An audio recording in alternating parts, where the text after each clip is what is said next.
আচ্ছা এদিকে যাচ্ছি না, এবার আসেন জালিকাল কিতাবু লা রাইবা ফি। ওলামায়ে কেরামের দোয়াকে সাথে নিয়ে, যুবকদের মহাব্বতকে সাথে নিয়ে আমি প্রায় সময় একটা কথা বলি, যারা আমাকে চিনে থাকেন, আমরা আল্লাহকে নামে চিনেছি, আল্লাহকে বুঝার চেষ্টা কখনো করি নাই। আমরা ইসলামকে পেয়েছি, ইসলামকে গভীরতায় যাওয়ার চেষ্টা করি নাই। আরে কোরআন তো এসেছে ঝগড়া মিটানোর জন্য, আজকে এই কোরআন নিয়ে এত ঝগড়া হচ্ছে কেন? তার মানে কোরআনের অর্থ বুঝেছি, কোরআনের মহাব্বত এখনো বুঝতে পারি নাই। কথা বলেন ঠিক কিনা? আপনারাই বলেন, কোরআন যার কাছে থাকবে ঝগড়া তার সাথে থাকা মানাবে? ইসলাম যার কাছে থাকবে ঝগড়া তার সাথে মানাবে? তার মানে আমরা এখন ইসলাম বুঝি। এবার আপনারা একটু খেয়াল করেন, জালিকাল কিতাব, এটা এমন একটি কিতাব লা রাইবা ফি, যার মধ্যে কোনো সন্দেহ নাই। যুবকরা মনোযোগ, যার মধ্যে কোনো কি নাই? জোরে বলেন, যার মধ্যে কি নাই? সন্দেহ নাই। পৃথিবীর সমস্ত বই, সমস্ত কিতাব লেখক, সমস্ত বই লেখক কি জানি লেখে তাদের বইয়ের মধ্যে, এই বইয়ের মধ্যে যদি কোনো প্রকার শব্দটা কি? সবাই বলেন, জগতের সবাই লেখে ভুল, কোরআনে কয় সন্দেহ। আল্লাহ কিন্তু একবারও বলে নাই আমার কিতাবে কোনো ভুল নাই।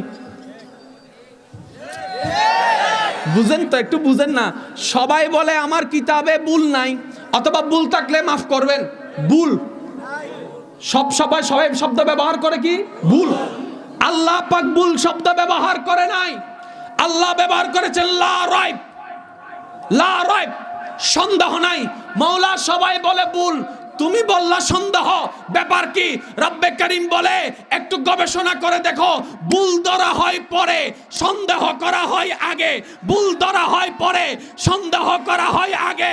বান্দারে তুমি যাই গবেষণা করো কোরআন দিয়ে করো, আমি আগে জানাই দিলাম এমন কিতাব তুমি হাতে নিয়েছো যেই কিতাবে কোনো ভুল তো দূরের কথা, সন্দেহর স পর্যন্ত নাই। বলেন না সুবহান। ভুল ধরবা পরে, ভুলের আগে কি? জোরে বলেন না। সন্দেহ হইলে না ভুল ধরে। কিরে এই রাইতে 3টা বাজে কার লগে কথা কয় মনে হয়? তারপর শুরু হয় গবেষণা, তারপরে পরে ধরা, ধরার আগে গবেষণা, গবেষণার আগে সন্দেহ। কি তারে হে তো আগে আমার আই লাভ ইউ বেশি কইতো, এখন তো কয় না, অন্যদিকে লাগাইছিল কোনো কথা কয় না, ঠিক কিনা? আগে তো ডেলি 10 বার ফোন দিয়ে জিজ্ঞেস করতো, বাবু খাইছ, নাস্তা খাইছ, গোসল করছ, ঘুম থেকে উঠে আমার একটা ফোন দিবা, ঘুমানোর আগে আমার ফোন দিবা। এখন তো এগুলা করে না, নিশ্চয়ই অন্যদিকে গেছে মনে হয়। এটা কি? এটা কি?